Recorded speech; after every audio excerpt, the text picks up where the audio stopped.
What if the ancient Navajo tradition you are buying was designed in Chicago?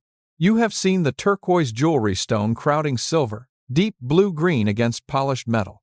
Collectors call it timeless. Museums frame it as sacred. Gift shops sell it as ancient. But here is the question nobody in the gift shop is asking. How much of what you call ancient Navajo tradition was written by a railway schedule? The answer will change how you see every piece of turquoise jewelry you ever hold. Not because the art is fake, it is not. And not because Diné culture is invented, it absolutely is not. But because the specific style buyers now demand has a birth year, and it is not ancient. It is 1880, give or take a locomotive. To understand how we got here, you need to go back further to the silver, before the stone. In 1868, the Diné nation signed the Treaty of Bosque Redondo. After 4 years of brutal, forced removal, the Diné people returned home to Dinéta.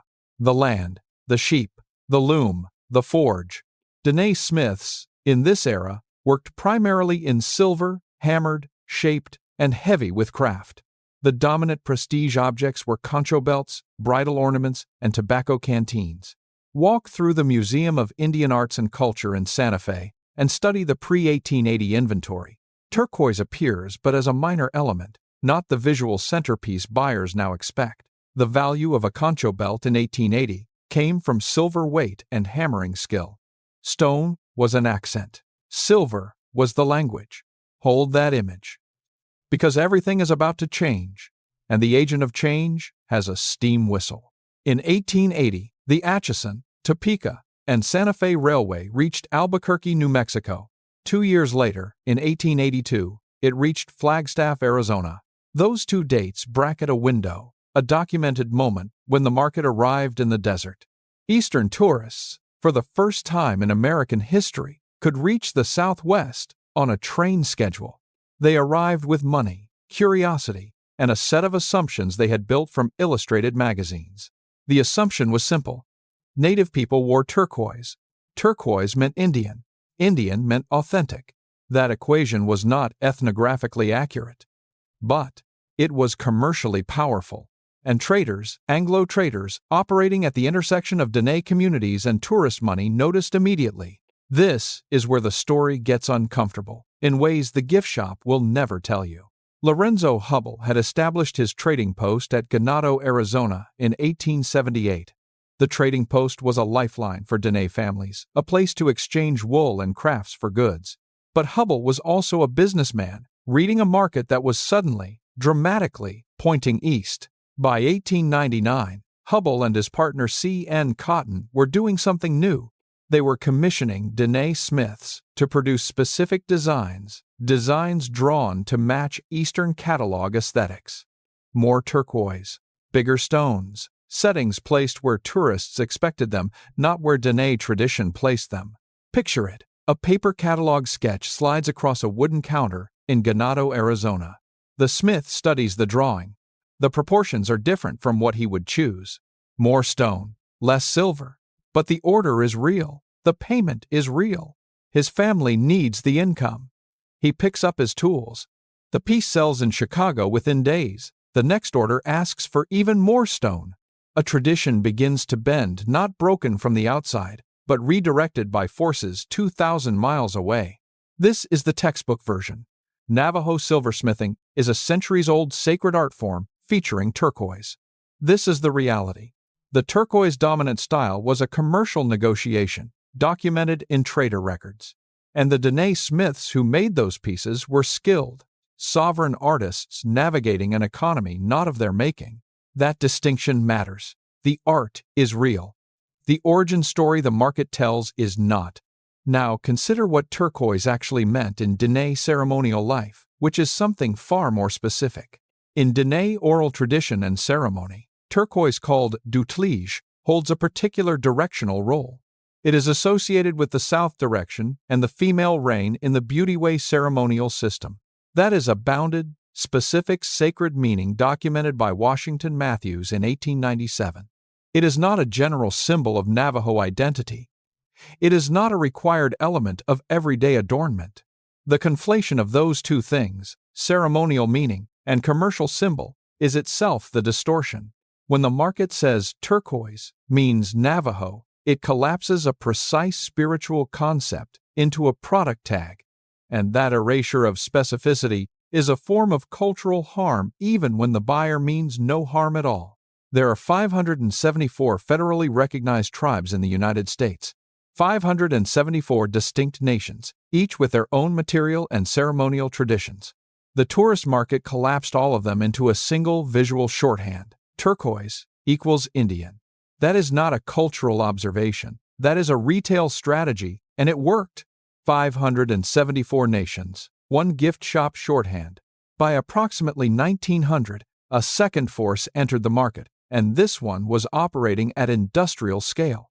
The Fred Harvey Company had built a hospitality empire along the Santa Fe Railway corridor. Harvey houses hotels, restaurants, gift shops lined the route from Kansas City to Los Angeles. The Harvey Company saw the tourist demand for Indian authenticity and made a business decision.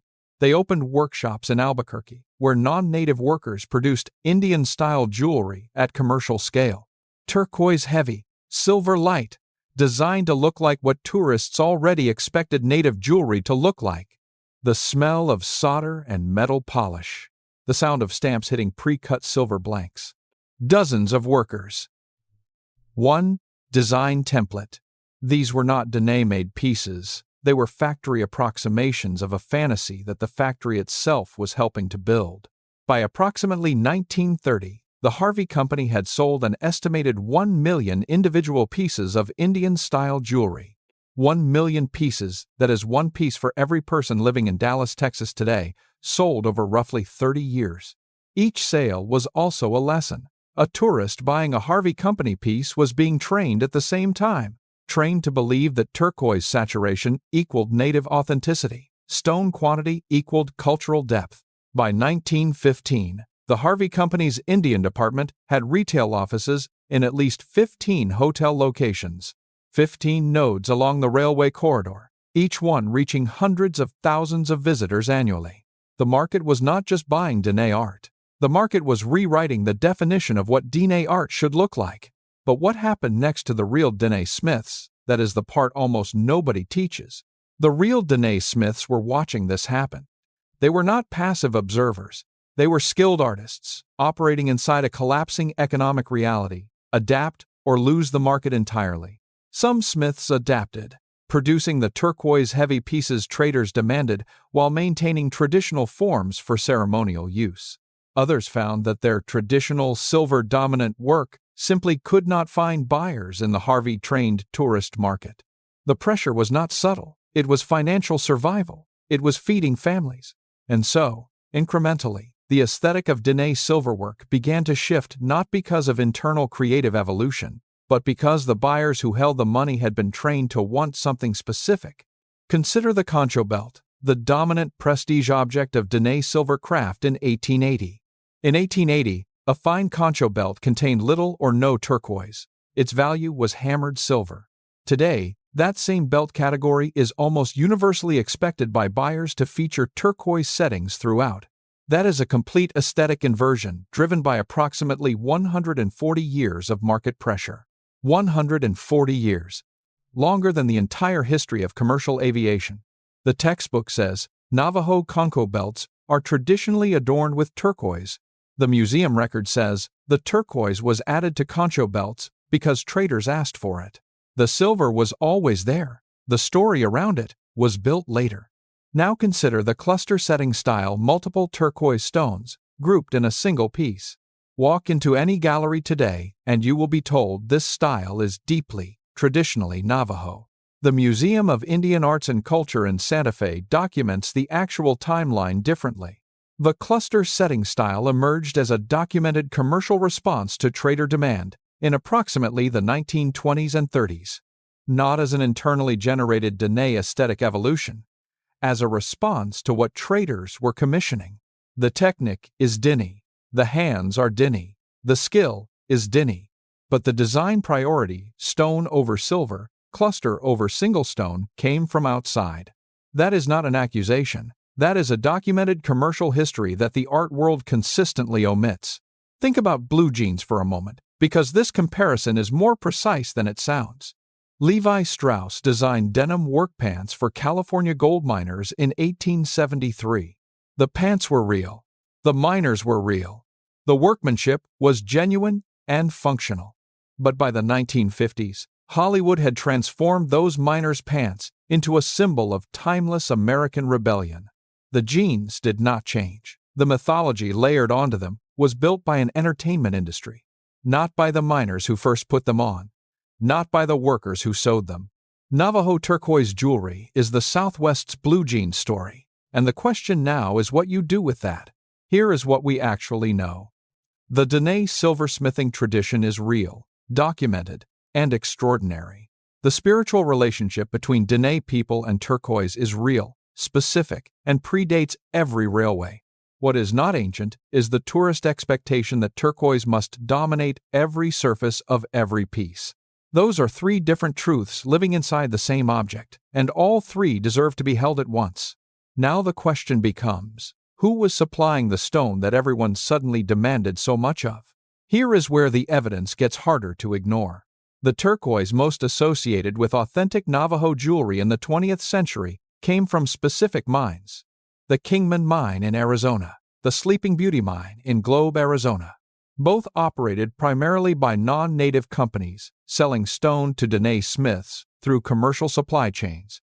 The material most identified with Navajo tradition flowed through Anglo-commercial infrastructure to reach Diné hands. So the demand came from outside, the design templates came from outside, the stone supply came from outside. And the Diné smith stood at the center of all of it, creating genuine art from externally shaped raw materials. That is not victimhood. That is the extraordinary complexity of what it means to make art under economic pressure. Every great craft tradition in history has bent under commerce. Most have not survived as distinctly as this one has. The fact that Diné silversmithing is alive, thriving, and legally protected today is worth stopping on, not a diminishment, but a measure of what the tradition absorbed and outlasted.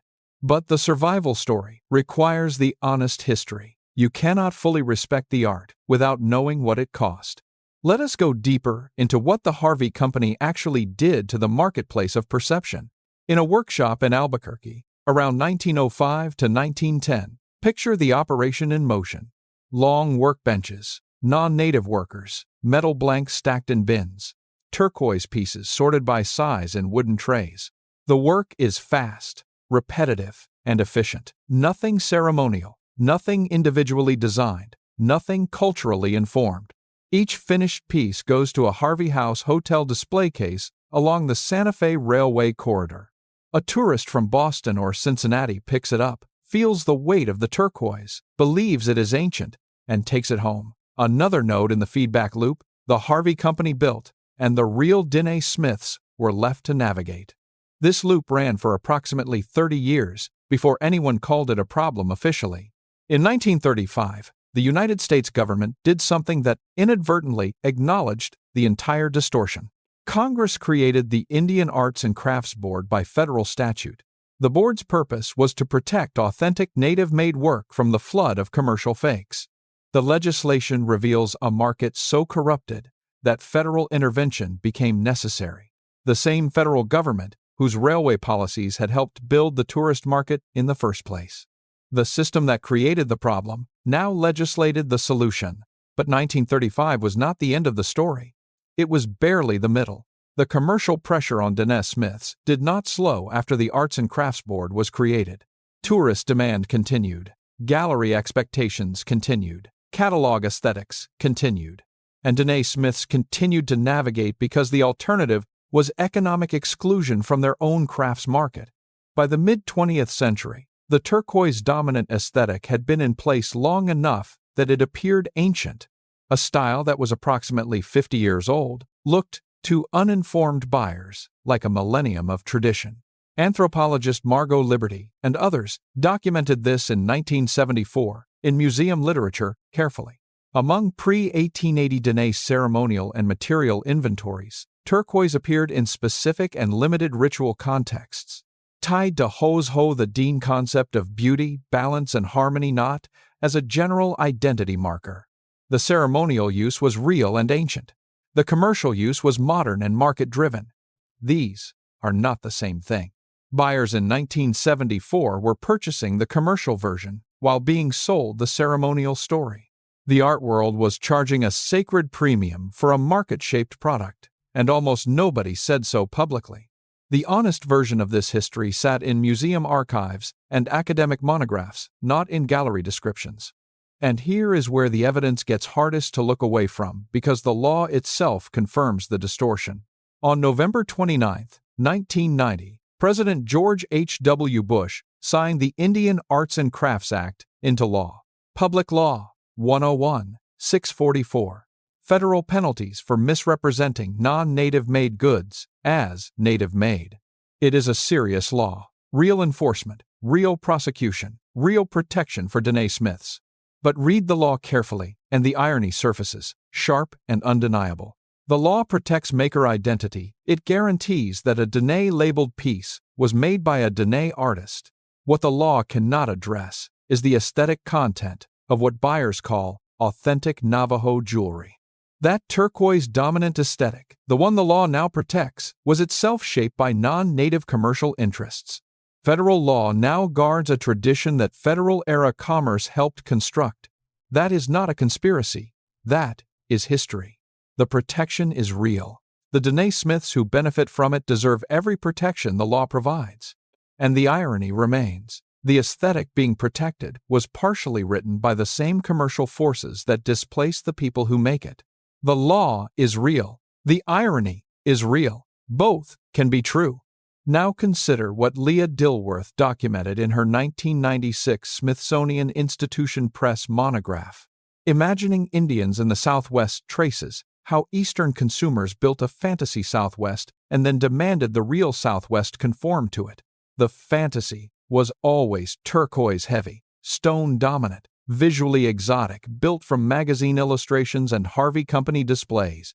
The real Diné tradition was more restrained, more silver-centered, more internally generated, less visually dramatic to an outside eye. The fantasy sold better. The real tradition bent toward the fantasy. The fantasy became the new reality. By the time scholars like Dilworth were documenting this, the inversion had been complete for decades. Most buyers had no idea. Most gallery owners had no idea. Most journalists writing about ancient Navajo tradition had no idea. The myth had become invisible, which is what myths do when they have time to calcify. Here is a detail that makes the scale visceral. By 1915, 15 Harvey Company retail nodes operated along the railway corridor, each one selling the turquoise-heavy aesthetic to hundreds of thousands of visitors annually. 15 classrooms, one lesson. Turquoise equals authentic. Authentic equals Navajo. Navajo equals ancient. Lesson complete. Purchase made. Myth reinforced. Repeat that across 30 years and 1 million individual pieces, and you have built a cultural expectation from retail. The cold scratch of metal tongs lifting turquoise from a sorting tray. The smell of flux. The hiss of solder cooling. In the Albuquerque workshop, none of the workers making those pieces had any connection to Diné ceremony or tradition. They were producing a product, a very profitable product, one that would teach a generation of Americans what real looked like. And real, as defined by that production line, would become the standard against which actual Diné work was evaluated. If a Diné smith produced a silver-dominant piece with minimal turquoise, historically, the more traditional form buyers hesitated. Not enough turquoise, not authentic enough, trained reflexes overriding historical fact. The market correction is happening right now, in real time. But first, what does Diné ceremonial tradition actually say about turquoise in its own terms? Note, in the Beauty Way ceremonial system, turquoise holds a specific role associated with the south direction and female reign. This is not decorative. It is cosmological. It places turquoise within a complete spiritual geography of the Diné world. East, south, west, north, each direction carries specific materials, colors, and ceremonial associations in Diné practice. Turquoise belongs to the south. That is its place, bounded, specific, and deeply meaningful within that system. What the commercial market did was extract turquoise from that system and make it a general symbol for all things Navajo, pulling a single directional stone out of a complex ceremonial map and stamping it on a retail category. That is not honoring Diné tradition. That is simplifying it into a brand. The Smithsonian National Museum of the American Indian made this point clearly in its Infinity of Nations exhibition documentation. Among the 574 federally recognized tribes, turquoise carries distinct and separate ceremonial meanings for each nation.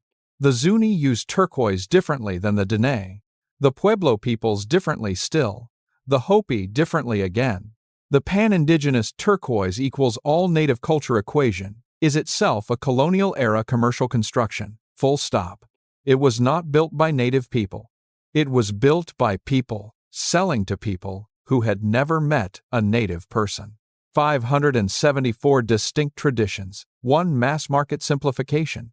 So we have traced the myth's construction. Now let us look at who benefits from its persistence. The global market for Native American-style jewelry, much of it not native-made, is estimated in the hundreds of millions of dollars annually. Cheap imports from overseas, machine-stamped with turquoise simulants, sold at trading post gift shops across the Southwest, each one benefiting from the mythology that turquoise-heavy design equals authentic Diné identity, a mythology the Harvey era built. The Fred Harvey Company is long gone, but the expectation it installed in the market is still generating profit, just not for Diné Smiths. In 2024 and 2025, the Indian Arts and Crafts Board actively investigates misrepresentation complaints. Federal prosecution is real, and ongoing cases filed, penalties levied, sellers held accountable. But prosecuting the fakes does not automatically correct the underlying aesthetic mythology that makes fakes possible. The fakes exist because buyers believe turquoise saturation equals authenticity, a belief the Harvey era installed. Correct the law without correcting the mythology, and the market keeps producing fakes to meet the myth-shaped demand. This is why the myth-busting matters not as an academic exercise, but as a direct economic issue for living Diné Smiths. A buyer who understands this history is harder to fool. A buyer who knows the myth is a market construction cannot be so easily exploited. Knowledge is consumer protection. In this case, it is also cultural protection. But the most revealing part of this story is what the Diné Smiths themselves have to say about all of this. At a symposium at the Heard Museum in Phoenix in the 1990s, a Diné Smith offered a statement that cuts to the center. The words were not recorded for official citation, but the meaning has been preserved in museum documentation this way. We are still here, still making, still deciding what our work means. The market did not make us, and it cannot define us. The market bent the aesthetic, shaped the demand, trained the buyers. But the hands that held the tools were Diné. The knowledge passed between generations was Diné. The survival was Diné. That is not a small thing. That is the whole story, held in one sentence. Now look at what contemporary Diné Smiths are actually doing, because the story does not end in 1899.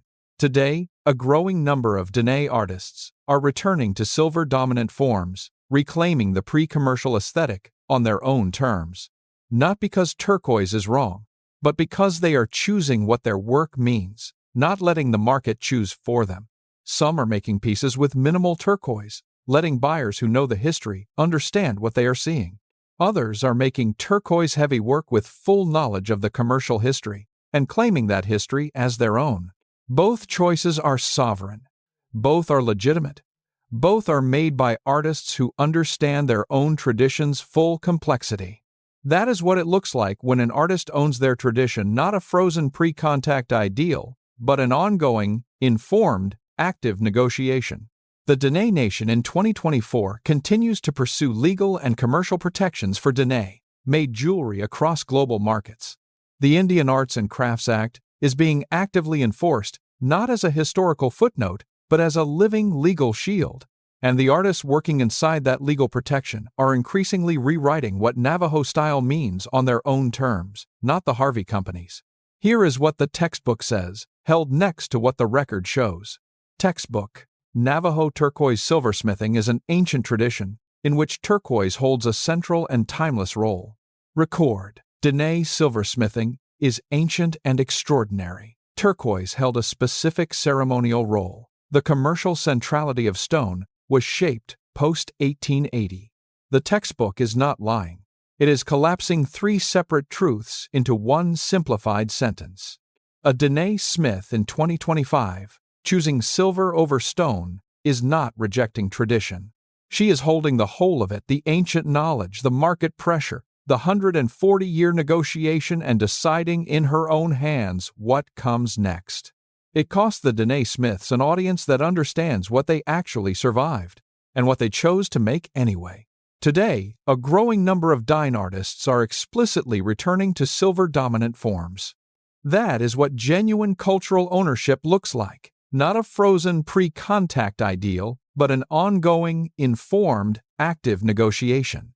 The Dine Nation in 2024 continues to pursue legal and commercial protections for dine-made jewelry across global markets.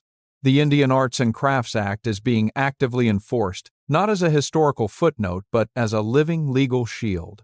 And the aesthetic the law protects is increasingly being complicated by the artists themselves, reclaiming its history, not hiding from it. Here is what the textbook says one more time, so we can hold both versions clearly in mind. Textbook: Navajo turquoise silversmithing is an ancient sacred tradition in which turquoise holds a central and timeless role. Reality: Dine silversmithing is ancient and extraordinary. Turquoise held a specific ceremonial role. The commercial centrality of stone was shaped post-1880. The textbook is not lying. It is collapsing three separate truths into one simplified sentence, and that collapse costs something. It cost the Dine smiths an audience that understands what they actually survived, and what they actually chose to make, despite the pressure.